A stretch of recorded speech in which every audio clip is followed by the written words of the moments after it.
Millionaire Pie is an easy and delicious no-bake dessert. It's perfect for the holidays, whether it be Christmas or New Year's, but it's especially fitting if you want to eat something that is symbolic of prosperity in the year to come. Over here, I have a 9-inch graham cracker pie crust. Of course, you could use store-bought, but you know me, you know that I made a homemade crust. I already have a video on my channel, so I will be sure to include a link below. The filling is based on sweetened condensed milk. All of the recipes that I have seen for Millionaire Pie start off with one 14-ounce can of sweetened condensed milk for the filling, and then they add either Cool Whip or cream cheese. I am going to use one 8-ounce container of Cool Whip. I think that the cream cheese version would be really good as well. It would be like the no-bake cheesecake that I made earlier this year with the cherry topping. So I'll have to try that at one point. But like I said, today I am making a Millionaire Pie recipe with Cool Whip. I am also going to mix in some fruit. I have some maraschino cherries. I took one 10-ounce jar. I drained the cherries and then I cut them in half. Some of them were already broken, so I did not have to cut all of them. I'm also going to add some crushed pineapple.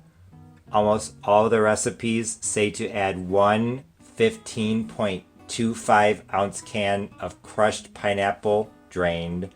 I had a 20-ounce can, so of course I got out my food scale and I measured 434 grams and then I drained it. I have some of the liquid over there that I drained just in case I need it, but here I have my 15.25 ounces of drained pineapple, which I measured before draining.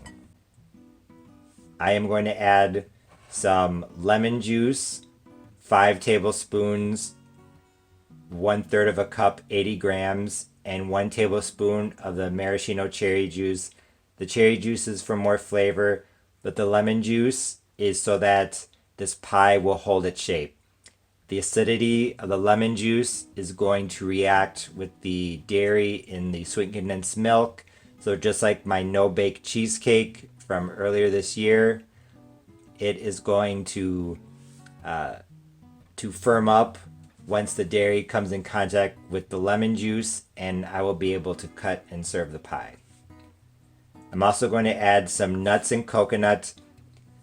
I'm going to add half a cup of pecans, chopped pecans, and 1 cup of sweetened shredded coconut. None of the recipes call for toasting the nuts or coconut, but I really like to have those toasted, so I toasted them. I'll explain what I did as I mix the filling.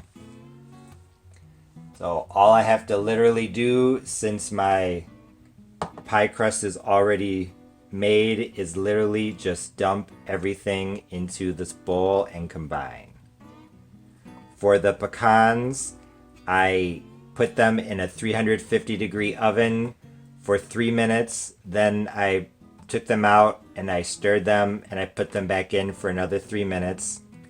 For the coconut, I cooked it at 350 as well. I toasted it for 3 minutes, then I took it out and stirred it, and then toasted it for another 3 minutes, then took it out. So I cooked it for a total of 12 minutes. I really like that level of toasting. It's a really nice color. Like I said, none of the recipes for Millionaire Pie call for toasting the coconut or the pecans, and I think it would be great without toasting them. But I think it's just one of those things where a little extra effort will add a ton of flavor. Then add in the lemon juice and the cherry juice, the cherries and the pineapple, and then the pecans and the coconut. Million Dollar Pie is actually a pretty versatile recipe, so you can add or take away whatever you want. If you don't like coconut, add mini marshmallows. Not crazy about pineapple, use fruit cocktail instead. This is a great no-bake pie, so you can literally let your imagination run wild. And then it's time for the Cool Whip. Just like with my recent Oreo pie, since you're combining two ingredients of two different densities, it's better to fold than to mix. So start first, dump the Cool Whip into the bowl. Then use a spatula or wide spoon and dig it deep down to the bottom of the bowl, and then use it to flip the ingredients that are on the bottom up to the top. By folding instead of stirring, you can incorporate a light and airy ingredient into a thicker and denser ingredient without deflating the fluffier ingredient, ensuring that the pie filling is nice and light. Once you're done making the filling, pour it into the prepared graham cracker crust and smooth it out. But as you can see, I had a lot of filling left over. After chilling in the refrigerator for a few hours, the pie was set and ready to be served. However, first I wanted to dress it up a bit with some canned whipped topping and some more maraschino cherries. You could get really fancy if you want. You could even add more pecans or shredded coconut. You could definitely make it look like $1,000,000. After taking a few more pictures, I was more than ready to dig in, because I was extremely curious how this was going to taste. This Millionaire Pie recipe turned out great because it was absolutely delicious. I had never made nor even tried this pie before, so I wasn't really sure what to expect. But I was definitely pleasantly surprised by the combination of flavors and textures. In terms of flavor, what I thought was really surprising about this $1,000,000 pie was that nothing really overpowered or dominated the flavor profile. So I could taste the cherries, pineapple, pecans, and coconut. I also like that even though I used sweetened condensed milk and the pie was definitely sweet, it wasn't quite as sweet as I thought it was going to be. So like I said, in the end, all of the flavors came together very well. I also really liked the texture. Honestly, this was the first time that I remember ever combining sweetened condensed milk and Cool Whip. As expected, the lemon juice firmed up the filling, but it was still light, fluffy, and pillowy. I also really liked how there were bits of crunch, the pecans and toasted coconut suspended within the fluffy filling.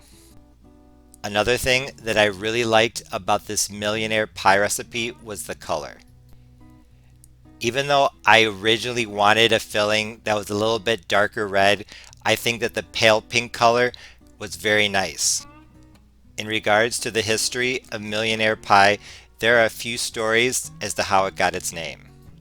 One theory is that the bits of yellow pineapple resemble gold, so when you eat a slice of this pie, it's like you're eating little nuggets of gold suspended in the filling. I've also heard that it's called Millionaire Pie because the ingredients don't cost that much, so by saving money, you can eventually become a millionaire. But I've also heard that the pie got its name because it's so delicious with all of the ingredients that it tastes like $1,000,000.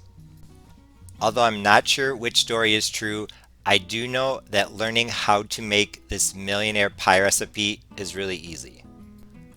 Although I get the impression that this is more of a Christmas pie than a New Year's pie, I think it would be really appropriate to eat on New Year's Eve or New Year's Day. Traditionally, there's a lot of symbolism with food in the southern United States associated with New Year's Day. People eating things that look like money or remind them of money, or things that are supposed to bring good luck. I'm going to be going more into Southern New Year's traditions in the near future, so stay tuned. However, if you're looking for a great dessert recipe for New Year's, Christmas, or any other day, be sure to give this easy to make pie a try. As always, thanks for watching. See you next time. Bye.